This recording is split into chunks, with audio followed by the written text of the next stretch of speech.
What's up guys, this is Jeff and today I want to show you how to assemble this bike. If you haven't already watched the bike review, you can find it through the card at the top of this video or the link provided in the description section below. I apologize for the previous videos that only had music in them. Due to copyright issue, I had to replace all the sound with the just music. However, as I promised, I've created a new video that includes explanation and a closer look at the bike, although as Moody6 commented, even without explanation, the video itself is self-explanatory. Thanks for all supportive comments. I hope this video will help you during the assembly process. Before you start assembling the bike, it's important to note that the bike comes with a 1-year warranty as mentioned in the manual. To use the warranty, you will need to submit the warranty form along the purchase receipt, the bike serial number located under the body, and the bike model. You can find it on the frame. If the bike doesn't come with the manual, you can visit the manufacturer's website to access the required information and fill out the necessary details. To assemble this bike, you will require the following tools: a Phillips screwdriver, preferably in size 2 or medium, wrenches in size 10, 13, and 15 mm, Allen wrench in sizes 4, 5, and 6 mm. If you don't have the specific 10 and 13 mm wrenches, you may utilize an adjustable wrench instead.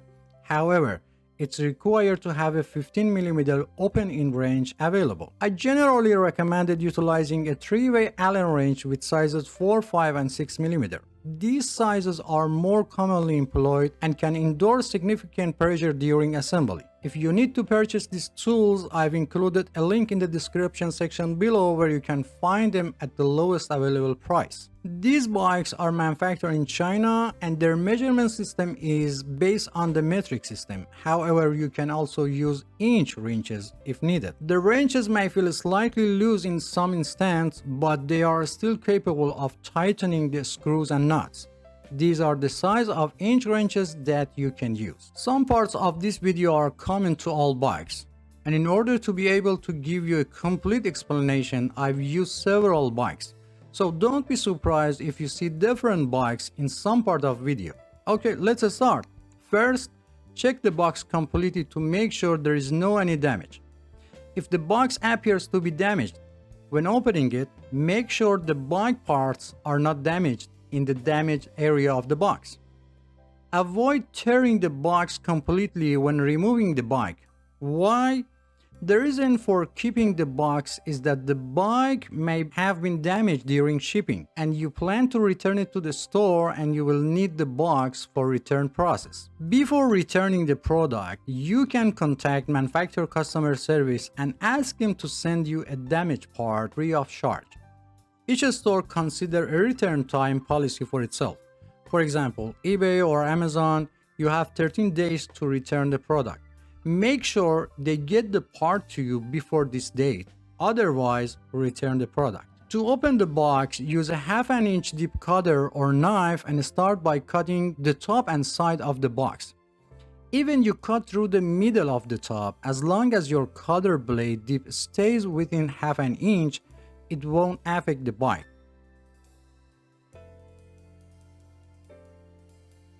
After opening the box, visually inspect the internal components including the wheels, front fork, rear derailleur, and handlebar to make sure they are free of any damage.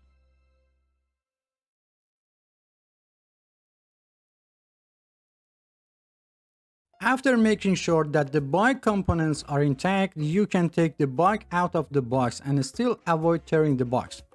To safely remove the bike, it's recommended to bend your knees slightly and place the box vertically and start taking the bike out in a slow and controlled manner. Pay attention to your posture. Do not put in too much pressure on your back to avoid muscle cramp. After removing the bike from the box, do not forget to check the inside of the box completely and do not throw away until you finish assembling the bike. Many times it happened that a small screw or nut was still hidden inside the box, even under the flaps.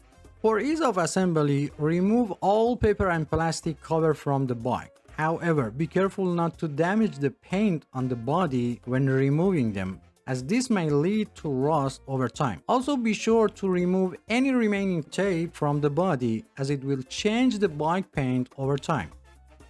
Sometimes, especially for bikes 24-inch and up, removing a bike tire can be challenging.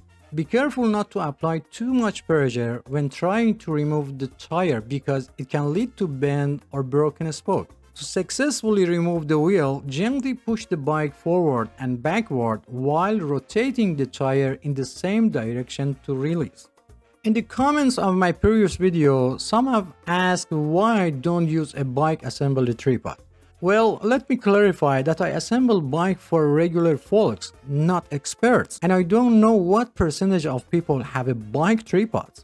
Second question, why do I choose the assembly bike on the floor instead of the table?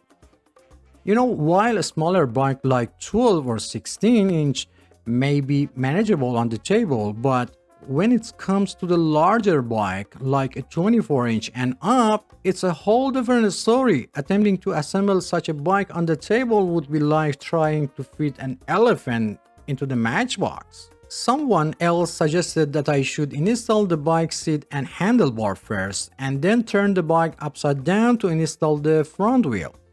Dear friends, you have the freedom to choose any assembly method you prefer. There is no limitation. However, with your approach, you would need to readjust the seat and handlebar setting once the bike is returning to its upright position.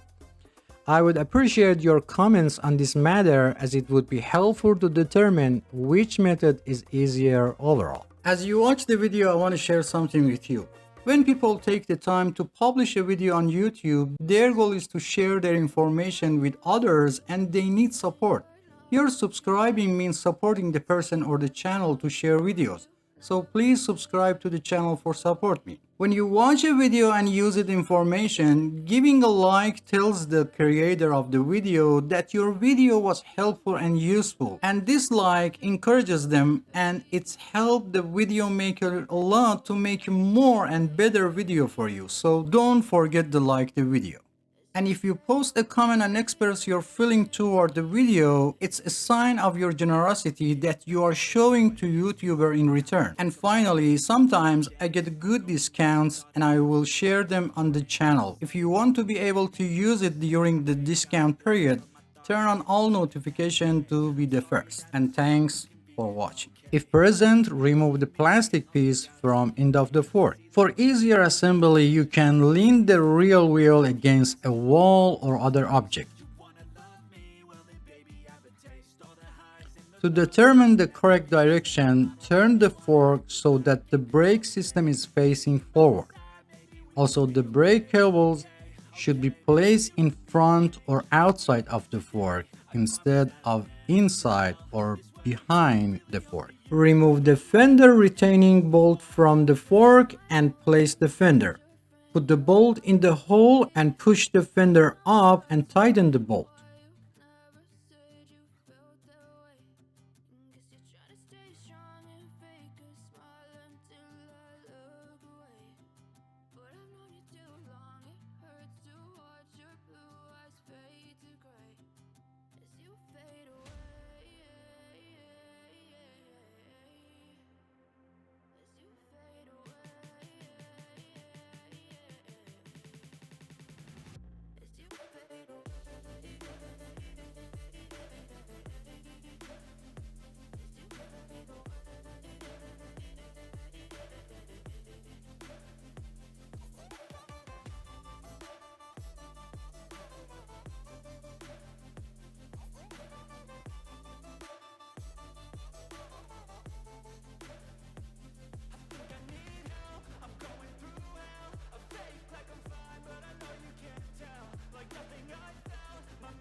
Check the tire and if available, find a direction of rotation of the tire.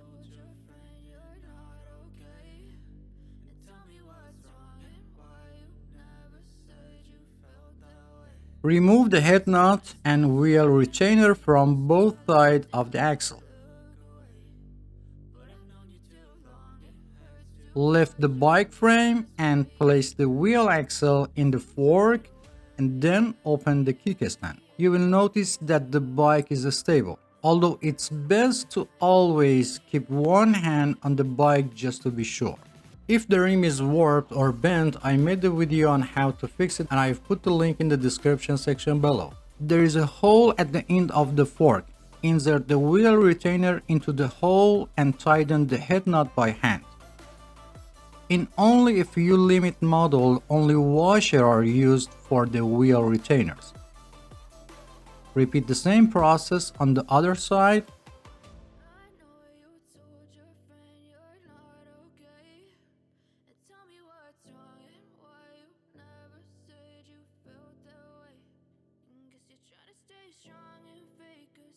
Now align the wheel in the center of the fork and slightly tighten the head nut on the one side.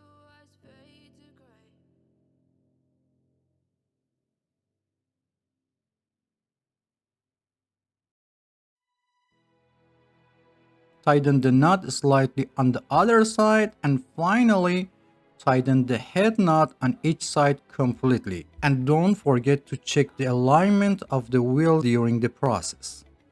If the fork was bent and you couldn't put the tire in the fork, I made a video and I've put the link in the description section below how to fix it.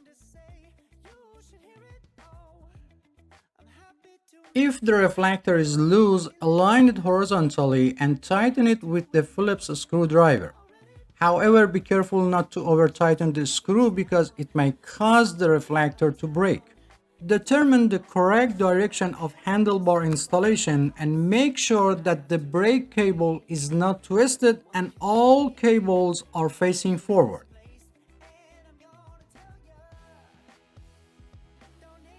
Place your finger on the steam bolt and insert it into the head tube. If it doesn't fit, loosen the steam bolt a little and try it again. The height of the handle is adjusted. You can increase the height by half the length of the steam rope. Look for a specific mark or color on the bar to indicate the maximum height. For safety, the mark on the rod must be inside the tube. In rare cases, the hole may not align properly and prevent the rod from going in place. If this happens, use an iron file to slightly open the head tube.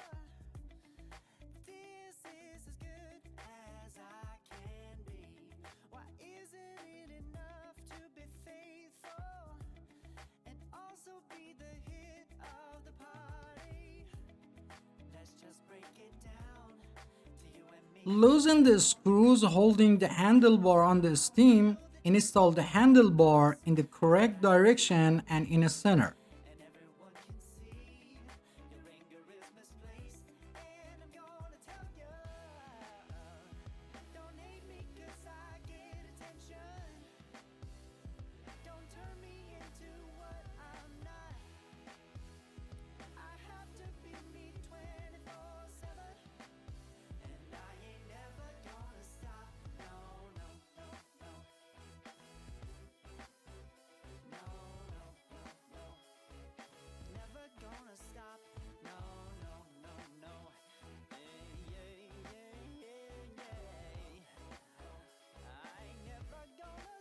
Align the tire with the handlebar and tighten the screw on the stem to secure the handlebar in place.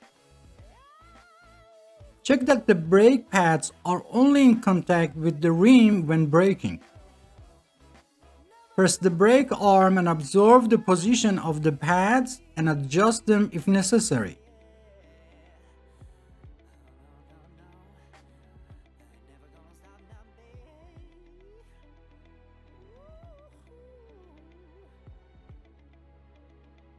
To tighten the brake pads, use your thumbs to hold the pads in place as you're tightening them.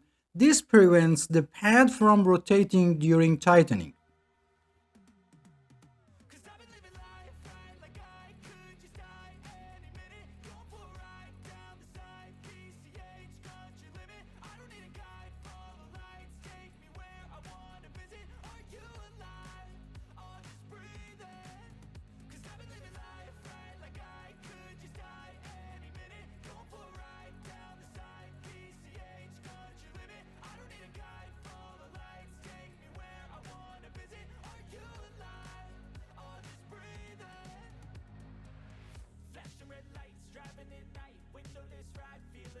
If the brake levers are loose, install them in line with the handlebar or at the 20-degree angle downward from the handlebars. Sometimes you hear a cracking sound while tightening a screw. This is a normal and don't worry.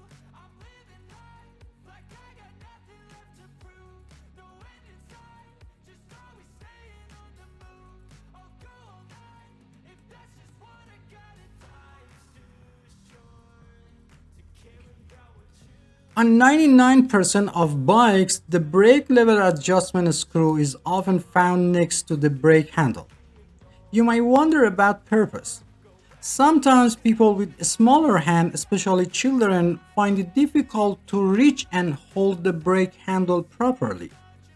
In such case, you can adjust the screw to reduce the distance between the brake handle and the handlebar grip. If necessary, start by loosening the anchor nut that holds the brake's wire. Then tighten the screw on the brake handle.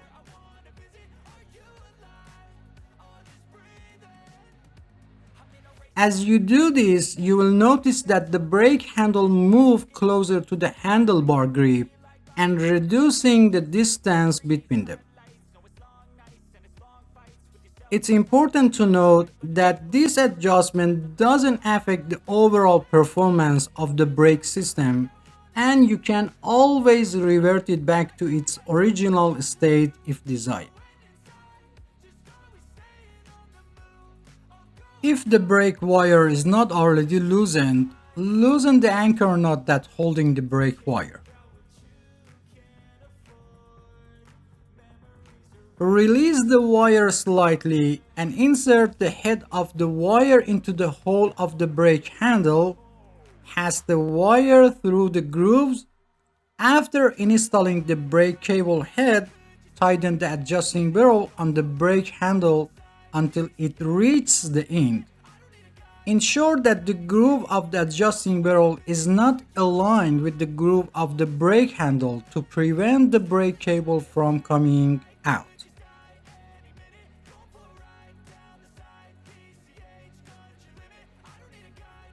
To adjust the tension of the brake cable, press both brake arm with two fingers and then tighten the brake anchor nut. Make sure the top and bottom brake cover are in place.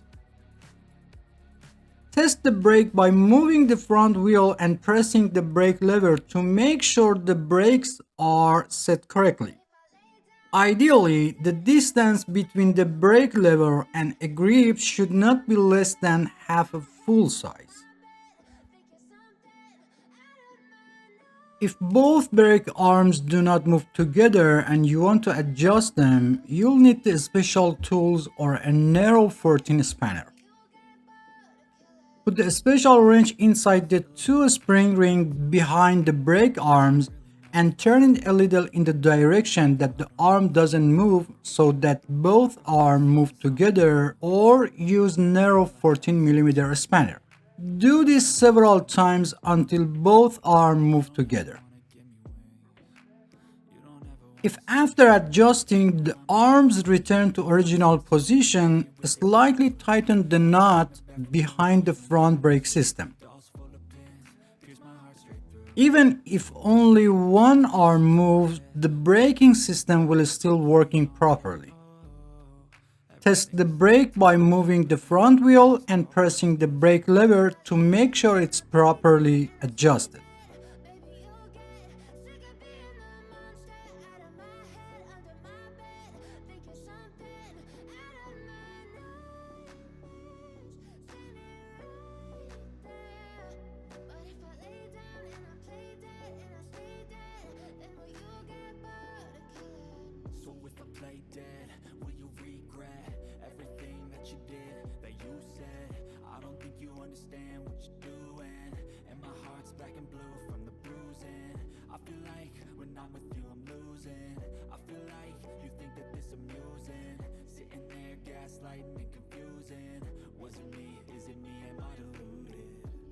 one who's always sorry, the conclusion.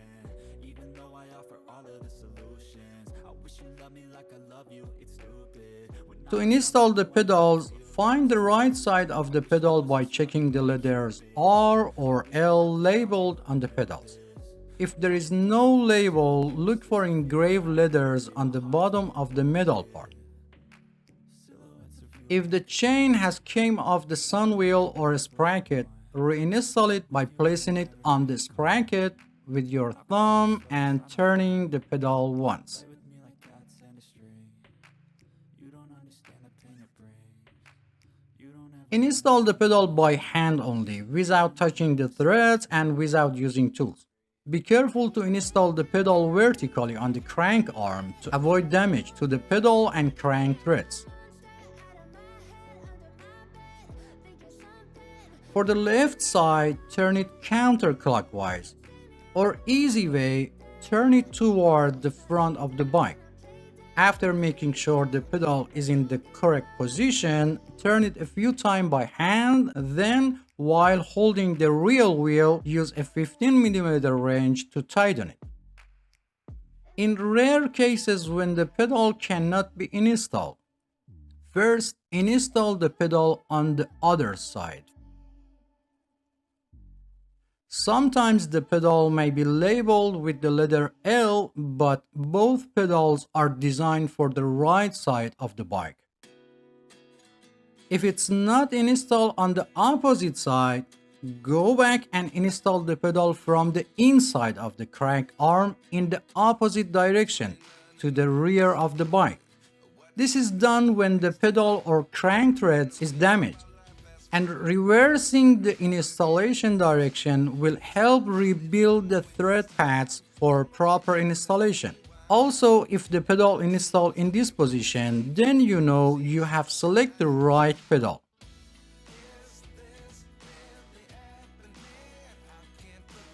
After installing the pedal for one side, repeat the same process for opposite side and make sure that the direction of rotation of the pedal is clockwise or toward the front of the bike.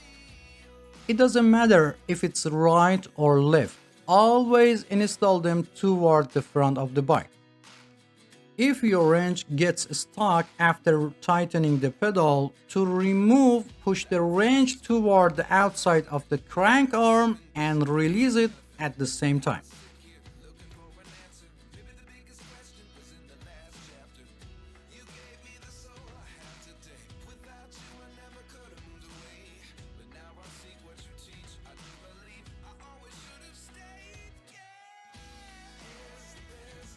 If necessary, loosen the two nuts holding the seat clamps and place the seat post in place and in a vertical position.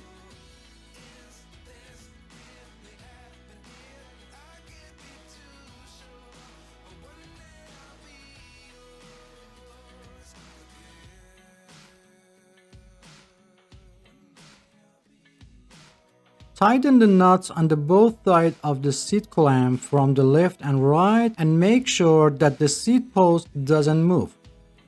If the seat reflector is loose, use a Phillips screwdriver to tighten the reflector screw until it cannot move. Make sure the reflector is level and positioned correctly, and be sure not to over tighten the screw as it might break the reflector. I recommended installing the reflector close to the seat lock after adjusting the seat height. Note that I'm mounting the reflector close to the seat for minimal height. Open the quick release seat post lever and place the seat post in the desired position. While holding the quick release seat post nut with one hand, turn the quick release seat post lever a few times with the other hand until it feels tight. Close the quick release seat post lever regardless of height and direction of the seat and test the movement of the seat. If the seat still moves, open the quick release seat post lever. While holding the quick nut, rotate the lever one full turn and test again. Repeat this step until the seat stops moving. After the seat is secure, open the quick release seat post lever and adjust the height and direction of the seat and close the quick release seat post lever.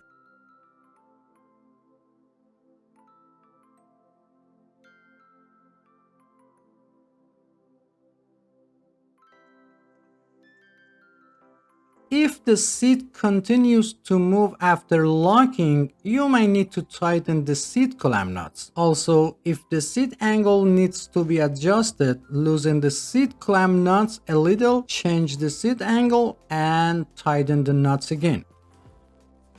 The height of the seat can be adjusted according to the two age group of people under 18 years old and people over 18 years old.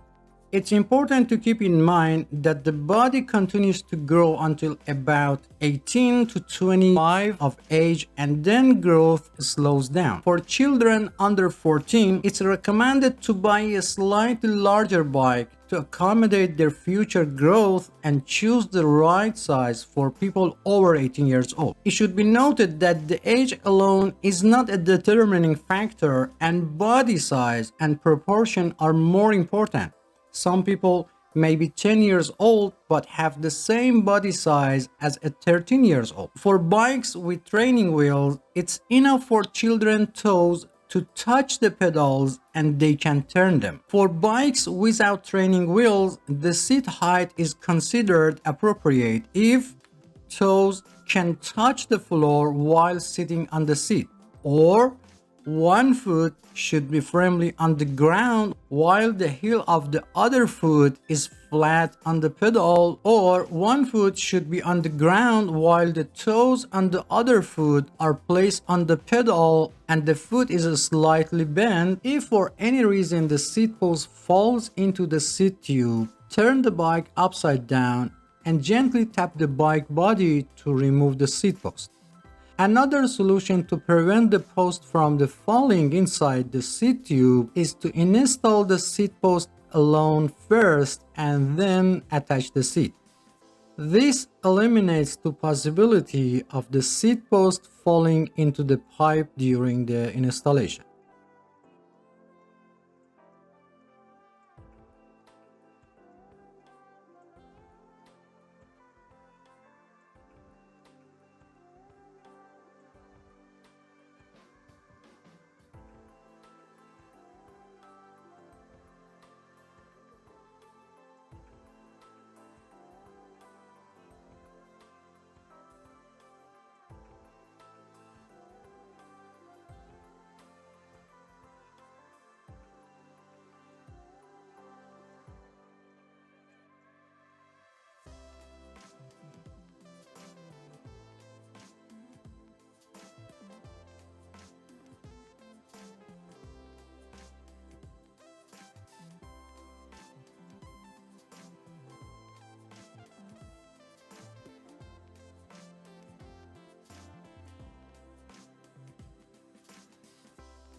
At the end, it's necessary to check the work done and make sure that all bolts and nuts are properly tightened. When inflating tires, some people inflate the tire to the amount of air indicated on the tire. However, it's important to note that the value displayed on the tire represents the maximum air pressure that the tire can withstand. For most bikes, the recommended air pressure is between 25 to 35 psi. In another way, after inflating to 20 psi, sit on the bike to check the tire pressure.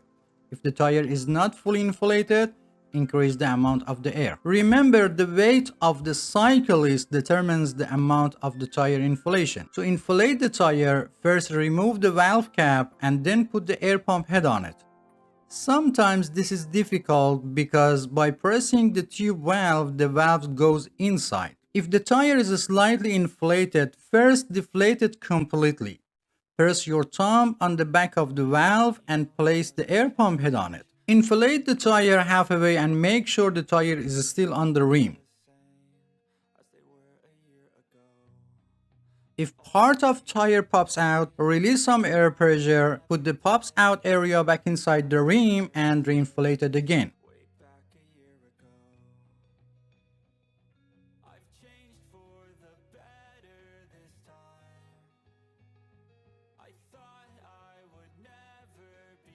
Over 90% of bike tubes have a Schrader valve, while the rest have the Presta valve. For Presta valve, you either need an air pump that supports this type of valve, or you need a converter to conversion Presta valve to Schrader valves. To inflate the Presta model, first tighten the nut holding the valve on the rim, then remove the valve cap and open the nut above the valve all the way.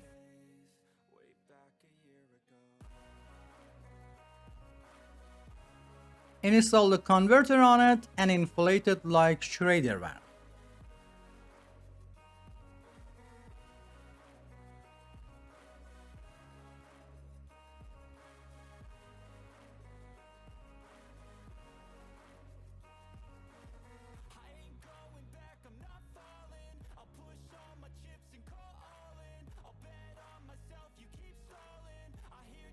After inflating, first remove the air pump head, then remove the converter and close the nut above the valve again.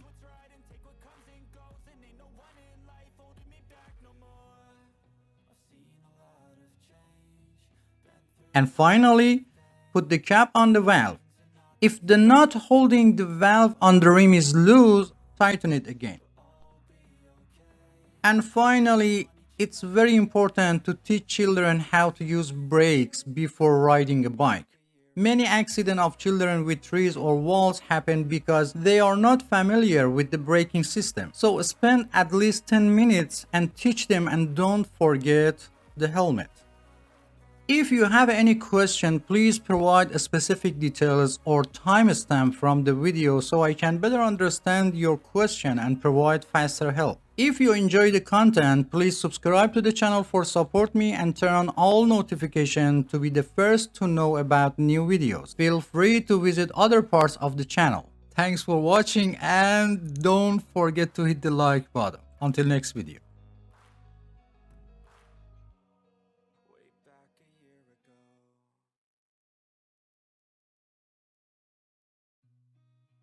Seen a lot of change, been through a lot of pain. Some things are not the same as they were a year ago, but all will be okay.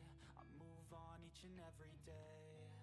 The past is where it stays, way back a year ago. I've changed for the better this time.